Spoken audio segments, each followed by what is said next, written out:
Venus, what's your age? I'm 8 years old. 8 years old. And what does it mean for you being a punk? What? What does it mean to be a punk? I don't know. No? I just like it. I like the music. I like the rhythm. You like that? Uh-huh. You like being a punk, eh?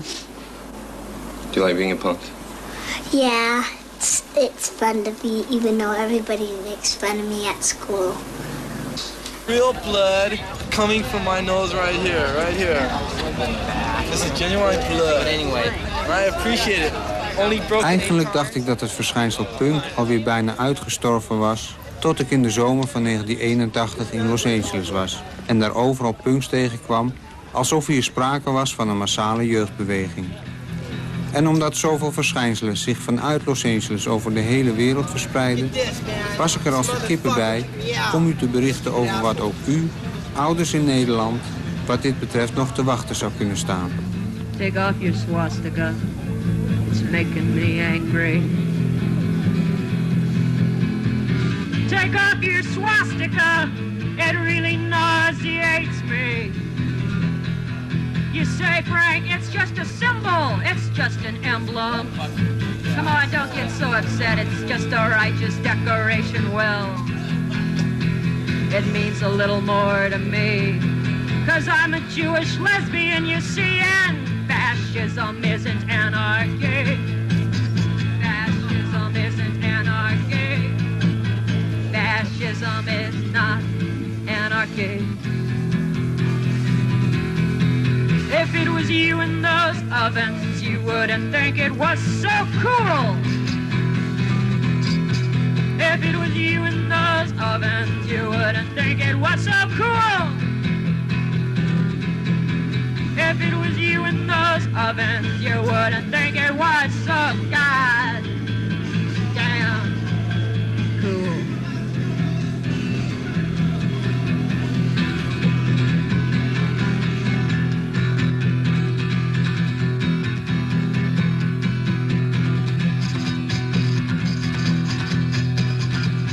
Any excuse that anyone gives you for wearing them, that it looks great, that it just looks nice and all that's a pile of crap to me. I mean, there's symbols, and young people today have a lot of energy, and they've got brains too, and they should look at symbols before they attach them to their bodies. And I don't buy any of the crap about swastikas being shock value. If they're wearing them just to make people mad, that's stupid. Half the people that are wearing them that I have talked to don't even know what fascism is. They just wear it because they look cool. I do that song, Take Off Your Swastikas, and there'll be like, sometimes there's like 10 young people in the front with swastikas on giving me the Sieg Heil. And then they all sneak up backstage when their friends aren't looking and say, I really like that song, but don't tell my friends. Kill.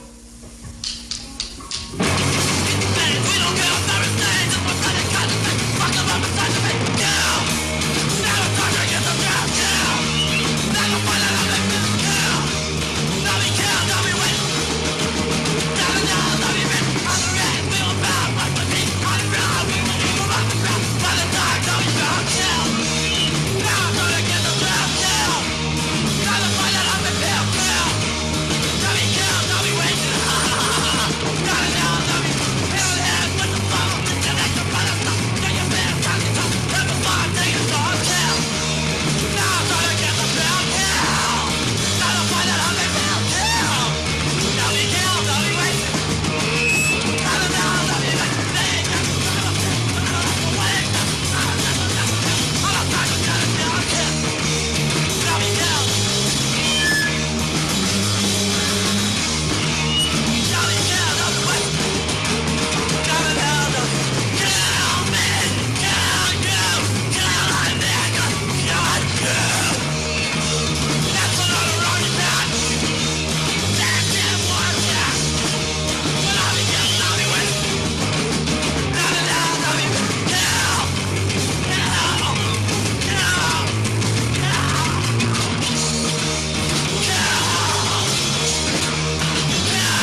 James and Sheen, Johnny Rotten, the inventor more or less of punk, said once that he didn't take punk very seriously. For him it was a joke and nothing else. I think it's a joke. I do, seriously. Yeah, I can see that, but to him it was all a money-making thing, you know, because he knew that kids wanted to do something besides what their parents did, which was have long hair and smoke pot all day and go and march against Vietnam and stuff. So I don't know, he's like the father of it, and yeah, it is a joke. I don't know, yeah. So you seem to take it quite seriously, yeah? Yeah, well, it's like a lie. It's like what I do, you know, and so it's like you wear the stuff or whatever, and all my friends are into it and everything. Yeah, I guess I do take it kind of seriously. It's a lifestyle. What's this lifestyle about? About being a joke, I guess. Yeah, about being a joke. You're a joke. He is. I think it's a joke because...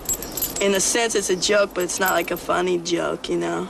It's like a joke, like ridiculous, like lame, you know? Like sarcastically, yeah, it's a joke, but as in the funny, you know, it's not, I don't laugh about it. You know what I'm saying? Can you tell me how you became a punk? You say it's so cute. Well, I don't know, I've always been really different and everything, but I kind of kept it together. I mean, I had a really, I had a good job, and I had a really nice apartment. I had a nicer apartment compared to even anybody I worked with, you know. And I was making good money, and I had a car, and, technically my life was together, except that I wasn't really happy. I was younger than everybody I worked with. And I had to grow up real fast because I left home when I was 16. And I started meeting more and more people. Like when the Mask and all those places first started and everybody was living at the Canterbury, I knew people there. But it wasn't something that I felt that I could throw everything away for, you know? I mean, I could dress like that, I could cut off all my hair, but it wasn't my life, right? And then I started really hating what I was doing and really liking the people I met. And I just really identified with them. I mean, it wasn't so much where there was a lot of stealing going on, and it wasn't so much I felt that they were better or worse than I was, or, drugs were more available or anything like that. I mean, I would still stay the same person. I still liked to cook and everything and have everybody over. But my life began to really change, and this one girl I know described it this way. She said, the first time she ever came to one of my parties, I came down the stairs, and I was dressed in a perfect little costume, and I was just so cute, and my hair was just so cute, and I was young, but I had it really together, more together than anybody else she knew. And she goes, and your apartment was just so beautiful, and she said, boy, I really want to be friends with this girl. And the next party she came to, she said, there you were. She goes, you're the same person. She goes, but you were dressed sort of sloppy, and there was graffiti all over your walls. And then she said, after that, it got steadily worse. And I didn't consider it getting steadily worse. I eventually lost my job because I got really self-destructive. I hated what I was doing. I hated my life. I had the things that people wanted, but I wasn't happy, and I was too young to be doing them. And I wasn't me. I mean, I had to change. I had to be a different person every day. So I lost my job. I was going out 6 nights a week and just hanging out, just doing nothing more than arguing with people and getting drunk and going to shows. And it seemed that seemed to me so much better because at least people talked to me for real and knew me the way I really was. And I mean, I like sitting around with a bunch of people. I really honestly do like that. And I like doing drugs, and I like getting drunk, and I like, thrift shopping, and I like making fun of trendy people. I mean...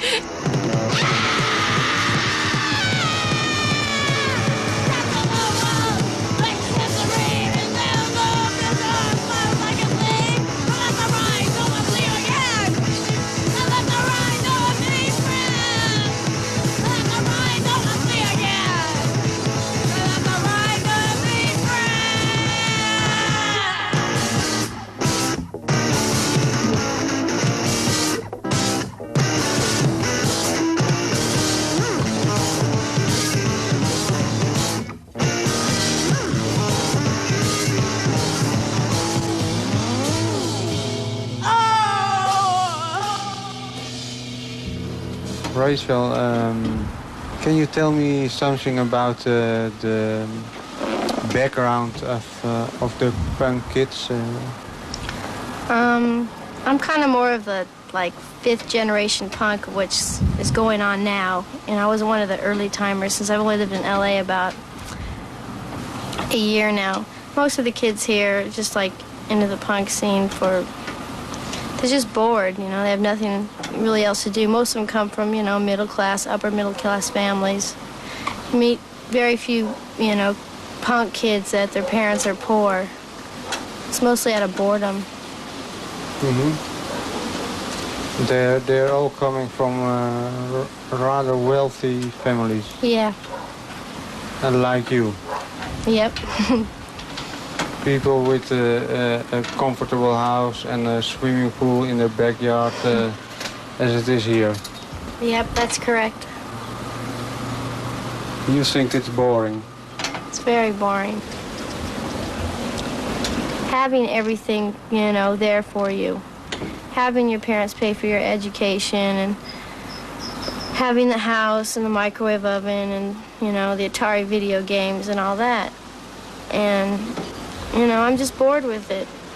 Do you consider yourself to be a spoiled kid? Not spoiled, but I've got it, I could have it really pretty well off. But, I don't choose to have it that way at all.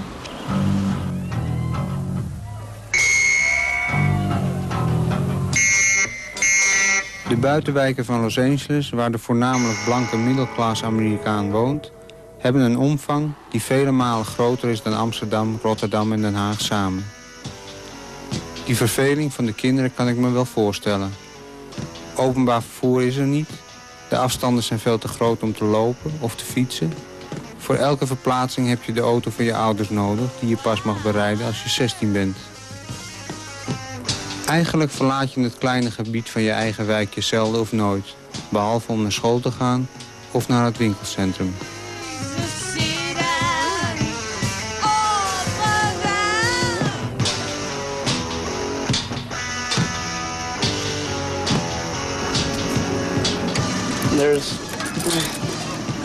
There's not too much to do in here because they're so really restrictive and everything. Restrictive? They don't like to let the little kids, you can't even climb trees and everything. Well, when we were little, we did a lot more than we were supposed to, and then now they crack down, I guess, on the other kids. There's a group of about 10 of us that just did anything we wanted. They couldn't really do anything.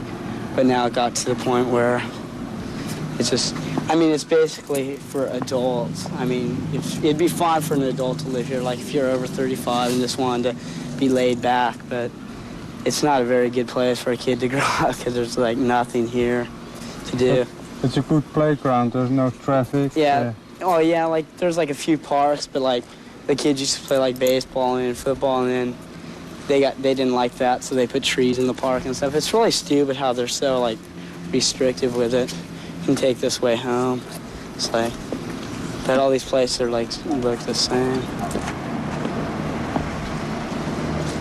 It's always so quiet in here and everything now that nobody lives here.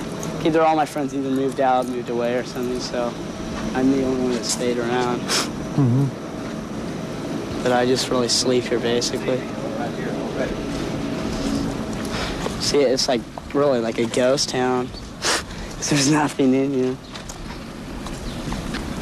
It's total suburbia type crowd.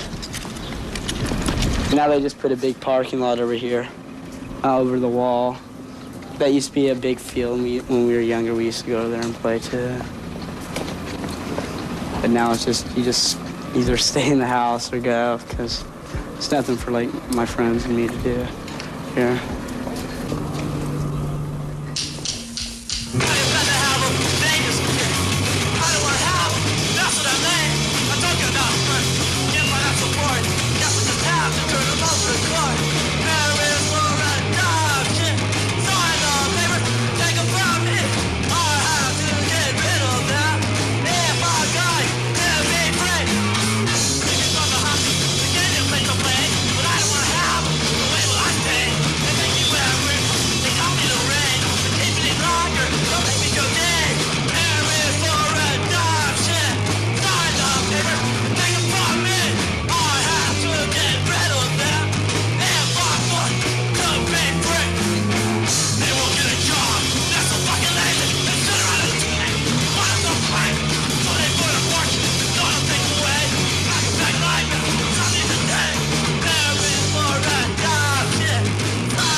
If your kid would be a punk, would it worry you? No, because I think the attitude's right. But I mean, by the time if I had kids, I mean, I don't know what. I mean, they'd probably be a lot worse things than punk or something like that. Because the way the world's going now, I don't know. And punks feel this way about the world now. I guess the world's going downhill, so by the time I had kids, they'd probably be carrying guns or something. Yeah? Yeah. You think the world is declining? Pretty much. Yeah. And being a punk is one sign of it. Not being a sign of declining, but like, I don't know, just more like ready for it, because like we're not living in a stupid fantasy of fancy cars and everything. And just like trying to pretend it's not there, because it is there. We face more reality, I think, than normal people. Mm-hmm. So maybe the world will improve because... It might. I don't know how, but... Because you're I mean, I don't think... more sense of reality than... Right, I mean, I don't think it'll, like, blow up or something, but I mean, the way it is just... I mean, the way the inflation and everything, I mean, there'll either be a depression or a war or something.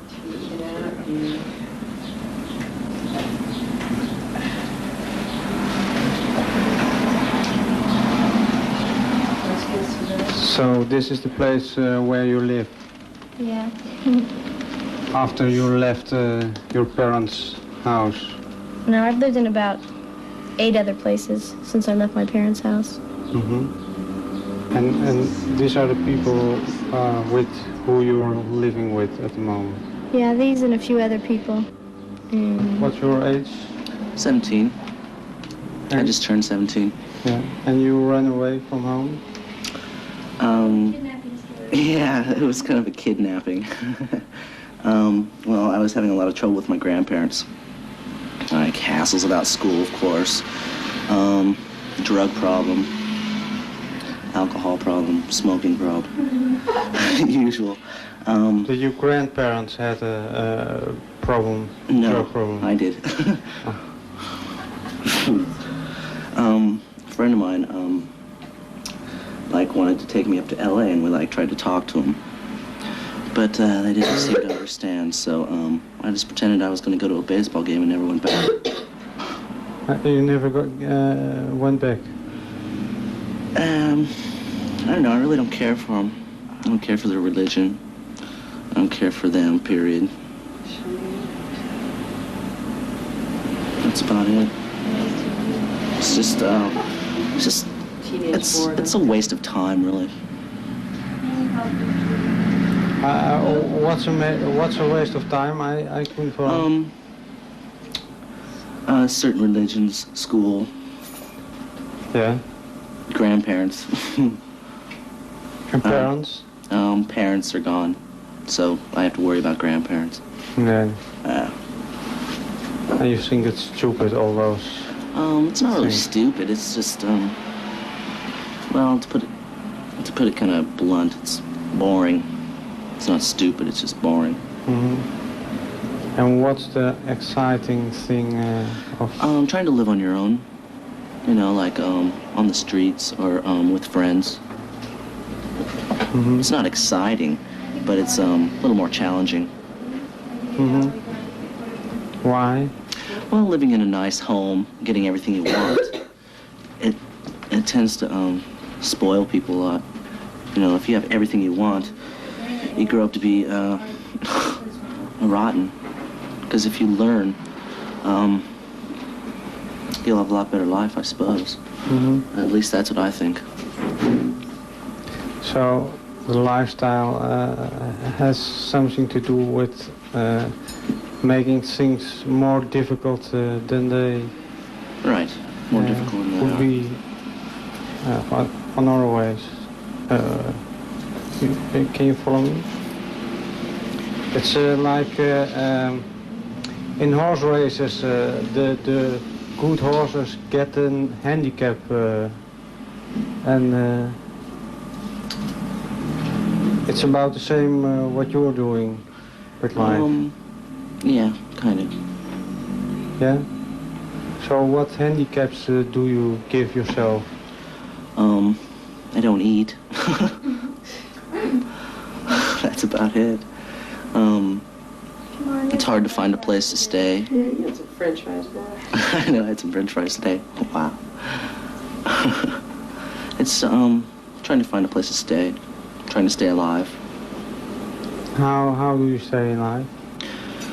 Well, if I have to, I panhandle. What? Panhandle? Panhandle. Well, this is a real blunt way of putting it. Beg for money. I really don't care to do it, but in dire need, I need to. Like, set yourself up that way. When I first moved to LA, I was just having such a blast, and I mean, it was really, you know, self-destructive. It was, like we say, a handicap. I mean, within 3 months, I broke my arm twice from fighting. I had 6 black eyes. Just like fighting all the time. That was one of my handicaps when I first, moved here, because I didn't know that many people, and me and Maggie were always getting in fights with people, even though she knew a lot of people, but she's like... She didn't like them. Maggie can be never get in fights. Maggie can be really mean. But other handicaps were just like smoking a lot, not eating properly, just stuff like that. Mm-hmm. Wearing dirty clothes. Nothing too bad. Not sleeping in a bed. Oh, yeah. Whoa. Having to wash your hair with dishwashing soap. Yep. Not having toilet paper. No toilet. Not having pants. Not having dishes. Like, there was a point when I only had one pair of shoes, and they had holes in them, and they were a pair of army boots that were too big for me. And I looked really funny, and people would call me olive oil because my feet were so big.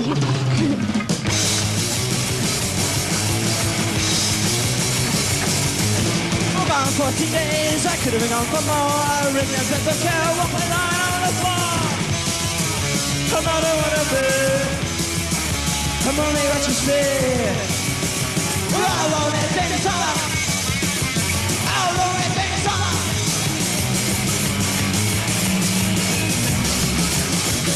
I made lots of friends. I know I need the rest. So sleeping don't play me thing. Let's share it back. I'm all I wanna be. Only what you say. All on that thing summer.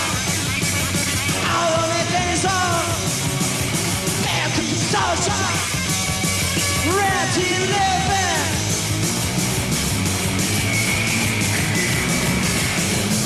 But Dr. T thinks I'm very ill. He says I go crazy. I make no fucking pill.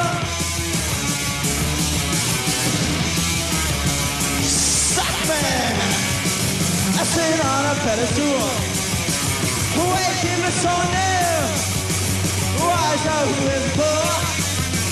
A day is on his cognac.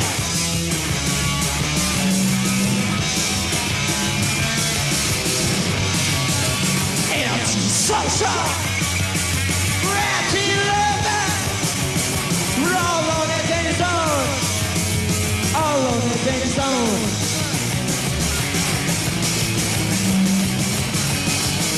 All on that telephone. I should blow with someone who I have a chance. With another player.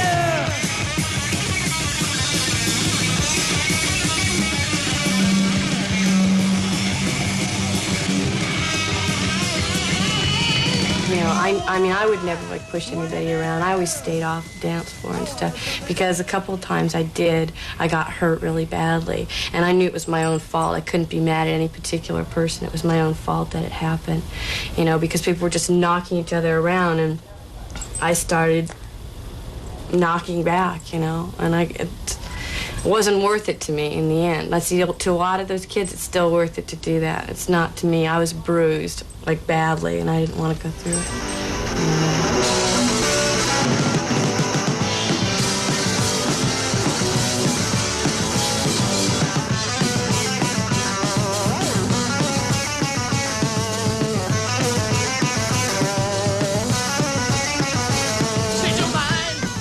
I noticed quite some let's call it self-destructional forces with punk kids? Yeah, I guess they are. I've been referred to as being like a lot self-destructive, and I've been put down by those same people for being self-destructive. But so when I look at them, and I know that I can like pinpoint it and say that's what they're doing, it's really odd because you know, they would get mad at me for like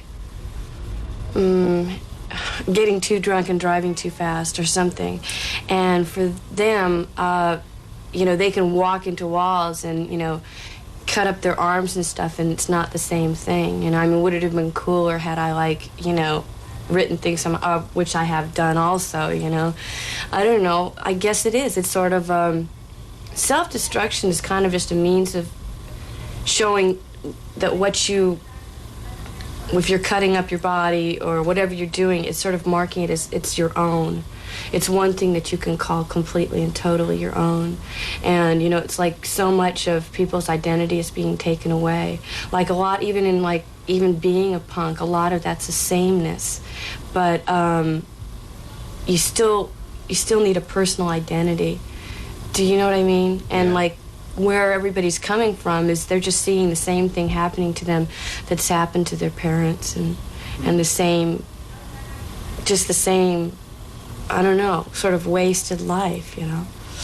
And so they claim something as their own, and they can always, their body is always their own. They can always mark on that or cut on that or like push up against somebody or shave their heads or, you know, color their hair or whatever, you know. It's a mark of this is my body, you know. I know I don't want to grow up. What's there to grow up to, you know? I really don't want to end up like most of those people going to work 9 to 5 and looking horrible all day and working in an office. Come now. That would be quite boring. Working like my dad is self-destructive. So you take drugs? Occasionally. Yeah. What kind? Anything I can get my little paws on. What? Anything I can get my little paws on. Hands, paws. Like? Anything from uppers to downers, speed junk, anything. Up, down, sideways. I prefer hallucinogenics. What's that? Acid, mescaline. LSD. It's not as good as it used to be, but it still does the job. Makes you laugh. I like to laugh. I like to be a little kid. It's lots of fun. You like to be a little kid? Yeah. Of course. It's more fun than being grown up. Having a serious life, it's too straight.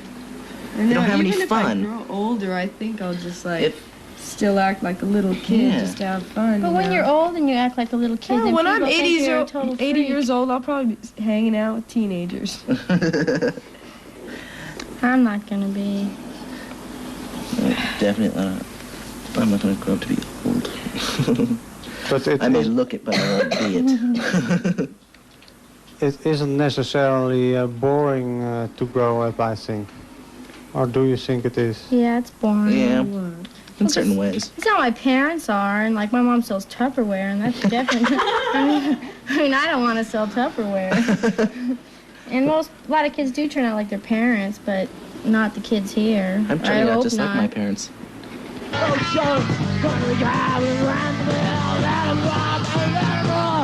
the devil with backwards and cut off and kill everybody. Give me your hands, give me your mind, give me this, give me that, yeah.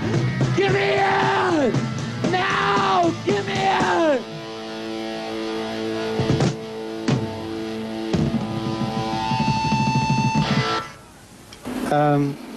Who of you knew Darby Crash?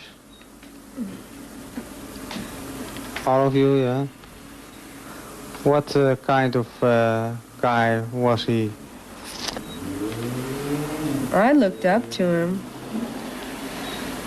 Thought he was a genius. I thought he was real smart. Everything he said to me, I thought was pretty intelligent, except sometimes when he was all wasted, he was just utter bullshit. But I thought he was a pretty smart guy, and I thought he just like let his life go to waste just by killing himself. Just kind of selfish in a way, but very selfish. There's no idols as far as I'm concerned in punk rock, you know, and there's no, in the LA scene, there's been a lot of talented musicians, but Darby was someone who people looked up to and he started trends, and he was real, people really looked up to him in the fact that he was so talented in the music he did, and it is a shame, you know, because he was really cool. He was a little bit too much into drugs, but then everybody is, you know.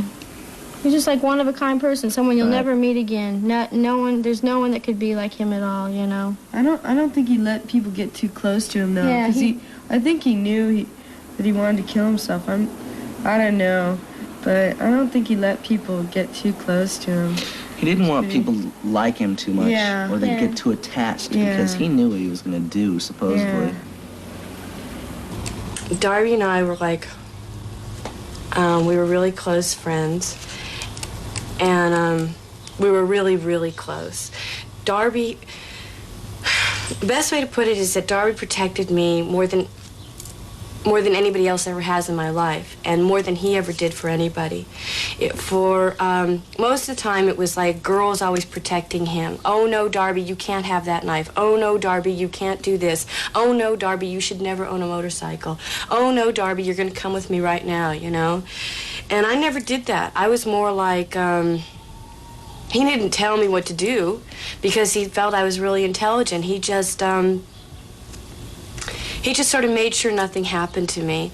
He, one time we were walking into the Starwood and this girl said something, and it was like so like, I don't pay any attention to what people say anymore. And he was like a few steps behind me, and I got up to the door and I said, where the hell, he comes running up and he goes, where were you? And I go, well, what do you mean, where was I? He goes, I just hit this girl for you. And I go, what'd you do that for? And he goes, well, she said something about you. And I said, well, what did she say? And he goes, I don't know. She just said something, so I went back and hit her. I went, God, would you that's a little embarrassing, don't do that.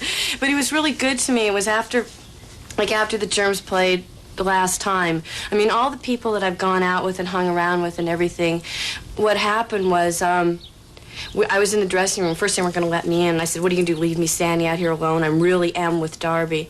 And I went in, and I was sitting in the back of the room, and he just, opened the door really fast. And in front of all these people, he goes, Casey, where's Casey? Where is she right now? And I said, right here. And he, threw his arms around me and kissed me. And he said, don't worry, I've got drugs. And here's the money. Go, divide it. And he trusted me that way, He really believed in me. And, it was something, we had the same kind of mood swings. We would, if we were drinking, we'd forget the same things, and we'd remember the same things, and it was really a joke, It was a joke at the time, the fact that we, both went up and down at the same time. But that was also what was to hurt us. And we'd been, kidding around about it. We always did about, how we would kill ourselves and, stuff like that. And then the time came, and we did it, and he died. There are a lot more details. He died, but I didn't. I mean, I did technically die for about 3 minutes. I think 2.5, 3 minutes. I read the police report. And for me, it was really hard because, see, a lot of people said the general feeling was that Darby didn't mean for me to die. And he didn't mean for me to die, and that he did it on purpose and stuff like that, which is untrue. He did mean for me to die because I was dead for a few minutes. We'd worked out already that the drugs moved slower through my veins because we'd done drugs and we'd known what was going on. And I don't understand why you both did decide to die. We talked about suicide before, and we talked about committing suicide together before, but not in a serious way. But a lot of stuff you say isn't exactly always in a heavy, serious, in bed kind of conversation. Some of it's just a conversation, and we both just looked at each other, and the night was just like it was just such a bad night, and once we left, we told people we're gonna go kill ourselves, you know. That's it. We said it like nobody believed us, you know, but once that had been done, we were just like, you know, going, and we got started, and we were doing it. And people really have doubts about the fact of whether, you know, we really thought we were going to die. People will swear to me that Darby doesn't think he was going to die, and I know for a fact that he wanted to die. You know, he wrote a suicide note thinking he was going to die. He knew how much drugs he was doing, and he did think he was going to die. And he did also think that I was going to die. Your world's coming down, close to the bottom, close to down. Your world's coming down, drag me down to the underground.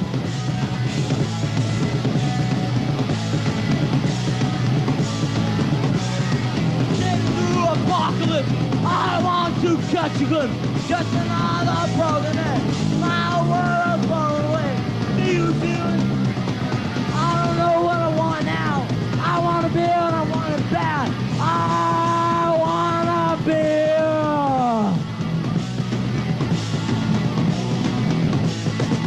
I had to realize, like, I woke up in the arms of a dead man. A lot of people like have this thing about how he laid himself out like a cross, which he didn't. His arms were around me, you know, and it's like, it's a very frightening feeling if that's the way you wake up, and that's the one person who's like, you know, loves you, you know. It's like it was very, very hard for me, and I'm still getting over it.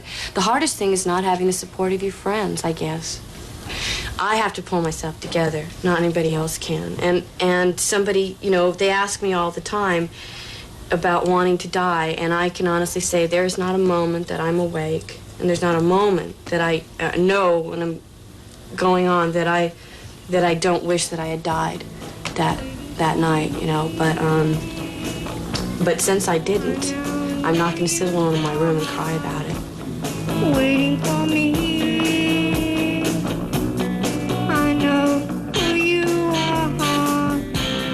Waiting for me.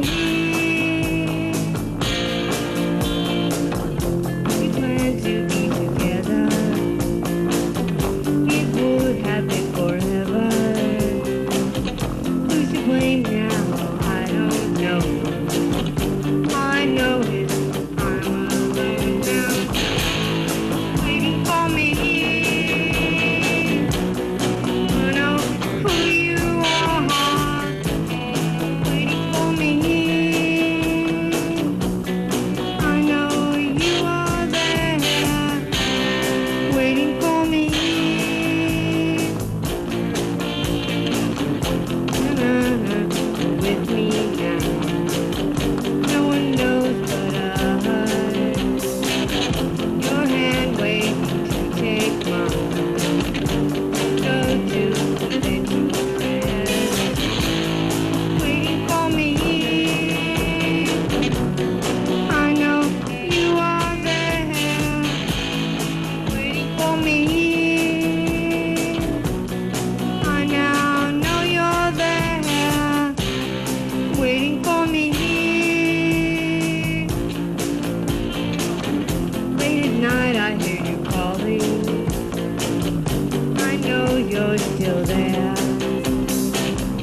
recently, friends have been departing permanently.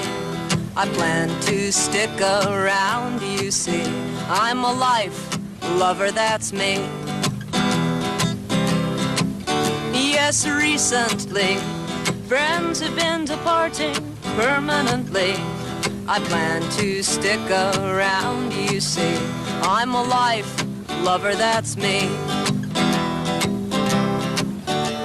Now all my parts work, my eyes and my nose, my hands and my fingers and my arms and my toes, and it makes me love life. Oh yes it does. I'm not gonna go away, I'm here to stay, 'cause recently friends have been disappearing mysteriously. But not me, I plan to stick around, you see. I'm a life lover, that's me. Oh yeah. Now it hasn't always been easy. Sometimes I get real depressed too. But I decided to stay here, and if I can do it, even you can do it too. 'Cause recently, friends have been departing permanently. I plan to stick around, you see. I'm a life lover, that's me. Uh-huh. I'm a life lover, that's me. Oh yeah, Frank's a life lover, that's me. Stick around.